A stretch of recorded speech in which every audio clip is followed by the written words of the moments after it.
तो हाँ बच्चों, तो आप कैसे होंगे। इसके पहले हम कक्षा 5वीं की जो हिंदी के अब सैम्पल पेपर थे उसको सैम्पल फर्स्ट सेकंड थर्ड उसको हम पूरी तरीके से हल कर चुके थे। आज हम जो कक्षा 5वीं का विषय हिंदी का सैम्पल पेपर 4th नंबर का है, चौथे नंबर का, उसको हम आज क्या करेंगे, हल करेंगे।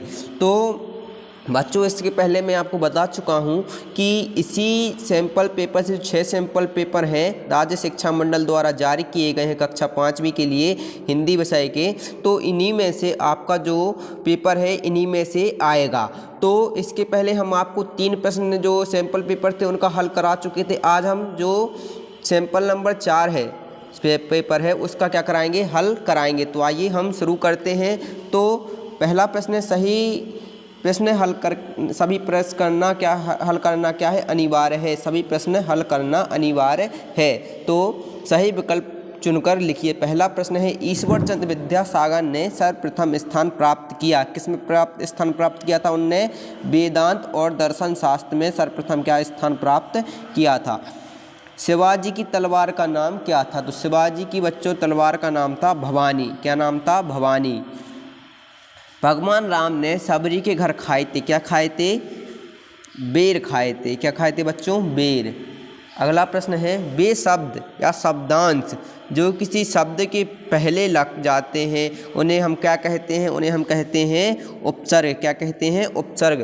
तो हमने पहले ही बताया था कि वे शब्द जो शब्दों के आगे लगते हैं उन्हें हम क्या कहते हैं? उपसर्ग कहते हैं। तो ये हमने जो इसके विकल्प थे उनको हमने हल कर लिया है। आइए हम अब देखते हैं इसकी खालिस्तान क्या है। तो अपना पहला प्रश्न है, पातालकोट की जनजाति के लोग खालिस्तान की पूजा करते हैं। किसकी पूजा करते हैं? शिवाजी की कि मेघनाथ की? तो बच्चों इसका जो उत्तर है वो है मेघनाथ की। किसकी पूजा करते हैं? मेघनाथ की। अगला प्रश्न है, भगवान श्री कृष्ण और बलराम ने खालिस्तान शिक्षा प्राप्त की। तो किस में शिक्षा प्राप्त की थी?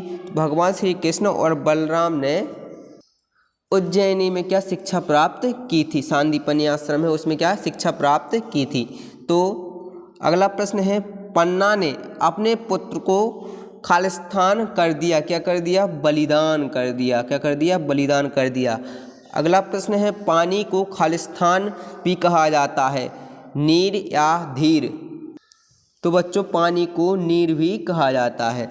तो हमने इसके जितने भी खालिस्तान थे उनको हल कर लिया है। तो आइए हम आगे चलते हैं। अपना नेक्स्ट प्रश्न है, तो भारतीय सेना की तीनों अंगों के नाम लिखिए। तो भारतीय सेना के कौन कौन से अंग हैं बच्चों? एक होता है थल सेना, एक जल सेना और एक होता है वायुसेना। ठीक है, तो ये हो गई है क्या वायुसेना के सॉरी भारतीय सेना के तीनों अंगों के नाम। तो आइए हमको लिख लेते हैं।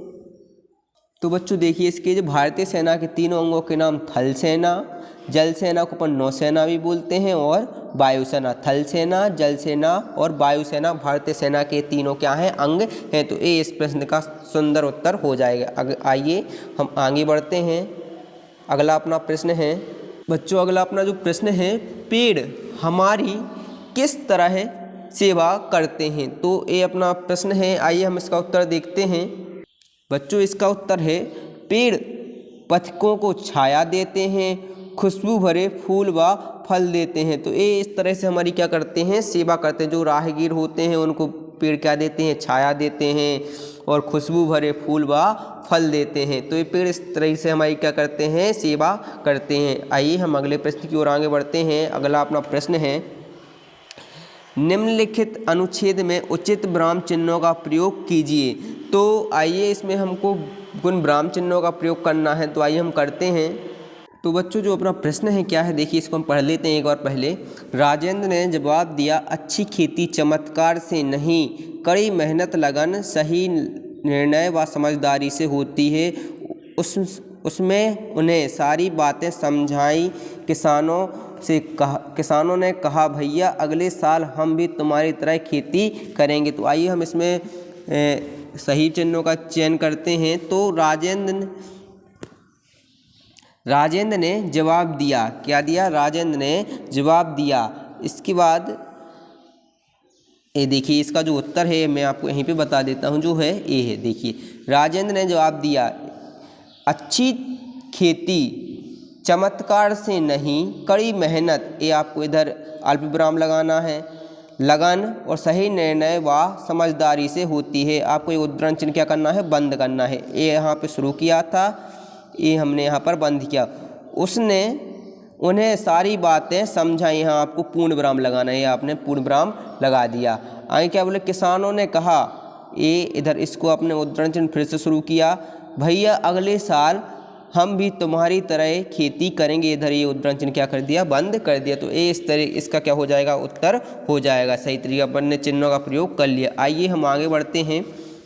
अगला प्रश्न है, निम्नलिखित शब्दों के एक एक पर्यायवाची शब्द लिखिए। तो एक एक पर्यायवाची लिखना है तीनों का, नदी, पर्वत और देवता। तो आइए हम इसका जो उत्तर है उसको देख लेते हैं।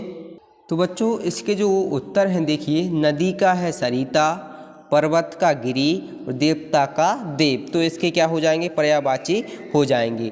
तो आइए हम अगले प्रश्न की ओर आगे बढ़ते हैं। जो अगला अपना प्रश्न है, तो अगला अपना प्रश्न है, निम्नलिखित मुहावरों का अर्थ बताइए। बाल बांका ना होना, सुरलोक सिधारना, गदगद होना। तो आइए हम इसके जो अर्थ हैं, मुहावरों के अर्थ, इनको देख लेते हैं। बच्चों अपना जो पहला है बाल बांका ना होना, उसका देखिए ये है उत्तर। बाल बांका ना होना मतलब नुकसान ना पहुंचना। प्रयोग क्या है, तुम मेरे चिमटे का बाल भी बांका नहीं कर सकते। तो इसका क्या हो जाएगा, उत्तर हो जाएगा, जो इसका वाक्य में अपन ने प्रयोग कर लिया। अगला दूसरा है, देखिए सुरलोक सिधारना। तो सुरलोक सिधारने का क्या हो जाएगा, इसका देखिए ए है, इसका उत्तर है।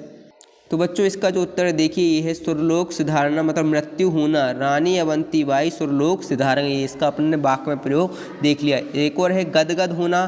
तो गदगद होने का क्या है, देखिए ये है गदगद होना। गदगद होना मतलब प्रसन्न होना। अनिल को अपने घर पर आया देख सुनील गदगद हो गया। तो इसके क्या हो जाएंगे, उत्तर हो जाएंगे। आइए हम अगले प्रश्न की ओर आगे बढ़ते हैं। तो बच्चों अपना अगला प्रश्न है, अपनी पाठ्य पुस्तक की किसी कविता की 4 पंक्तियाँ लिखिए। तो पाठ्य पुस्तक की 4 पंक्तियों को लिखना है। तो हमने आप पहले ही बताया था कि 4 पंक्तियाँ आप लोग याद कर ही लीजिए। ये हैं वो 4 पंक्तियाँ जो आपको लिखने के लिए आएंगी। सूरज हमें रोशनी देना, हवा नया जीवन देती हैं, भूख मिटाने को हम सबकी धरती पर होती खेती है। तो ये इसकी 4 लाइनें हो जाएंगी। तो आइए हम अगले प्रश्न की ओर आगे बढ़ते हैं।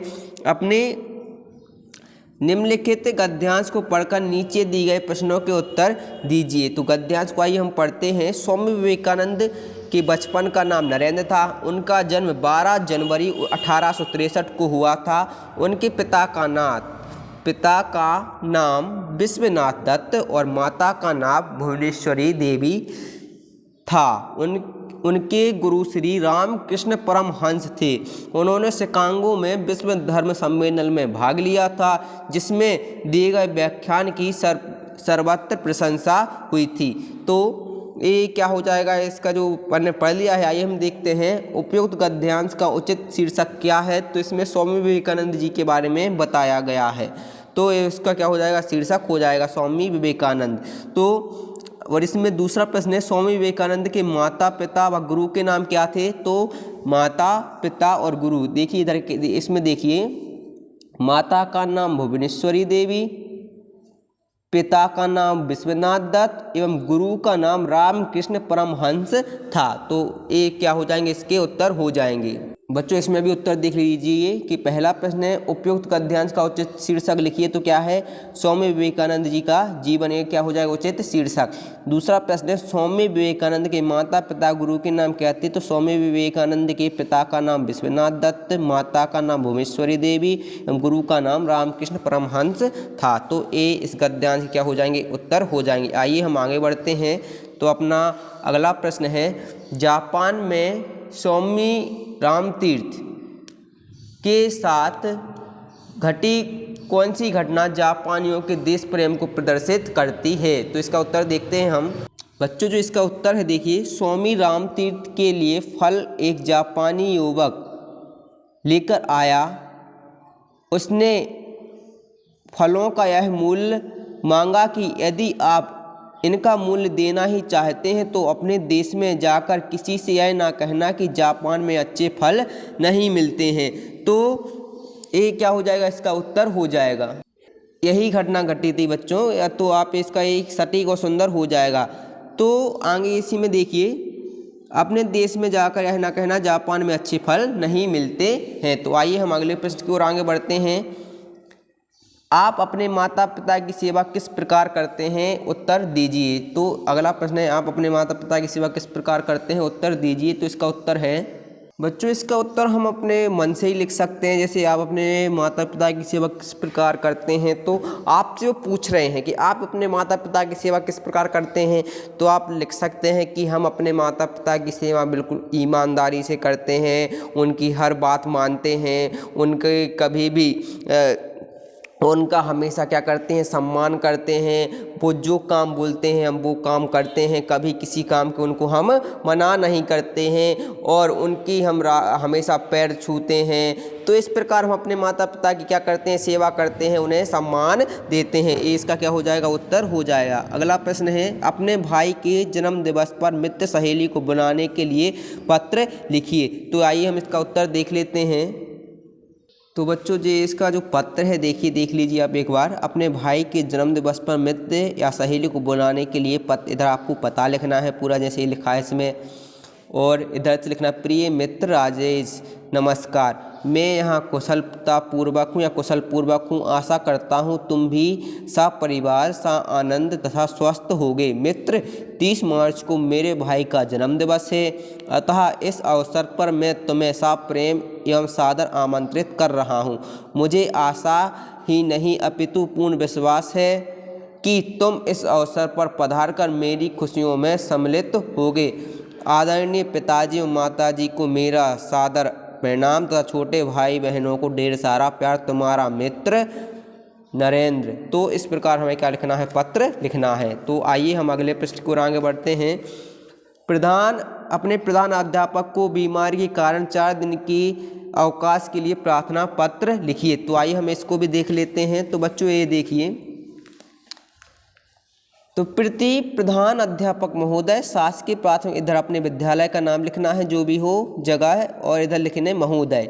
सेवा में निम्न निवेदन है कि बुखार से पीड़ित होने के कारण मैं विद्यालय में उपस्थित नहीं हो सकूंगा।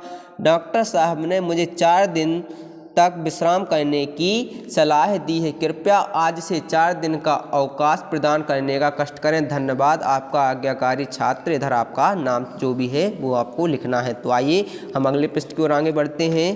तो बच्चों, अपना अगला प्रश्न है, ईदगाह अथवा बुद्धि का फल में किसी एक कहानी का सारांश अपने शब्दों में लिखिए। तो बच्चों, ईदगाह का तो हम देख चुके थे, बुद्धि का फल, इसका हम सारांश देख लेते हैं। आइए बच्चों, हम पिछले वाले पार्ट में बुद्धि का फल भी देख चुके थे। तो हमें दोनों जो कहाँ हैं, इनके पिछले वाले जो हमने पार्ट कराए हैं सैम्पल पेपर, उसमें इसका हल करवाया है। तो आप उसको देख लीजिए, आपको उसमें इसके आंसर मिल जाएंगे। आइए हम अगले प्रश्न को बढ़ते हैं। तो पुष्प की अभिलाषा और पन्ना का त्याग, इसके भी हमने जो पिछले वाले सैम्पल पेपर हैं उसमें इसका हल करवाया है। तो आप उसको अपने देख लेना।